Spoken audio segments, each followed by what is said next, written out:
Қадірлі ағайын, кішкентай балдырған қызымыз Ләлім Шырақ Абайдың 175 жылдығына орай ұлы ақынның өлеңдерінен үзінді оқу эстафетасын маған жолдаған екен. Мен бұл бастаманы зор қуанышпен қабылдадым. Хакім Абайдың есімі әрқашан қазақ халқымен қатар айтылады.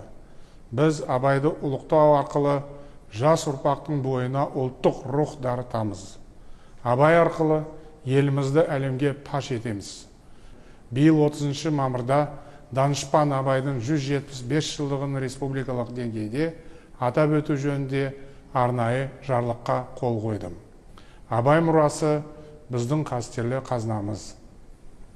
Ғылым таппай мақтанба, орын таппай баптанба, құмарланып шаттанба, ойнап босқа күлуге. 5 нәрседен қашық бол, 5 нәрсеге асық бол. Адам болам десеңіз, тілеуің өмірің алдында, оған қайғы жесеңіз.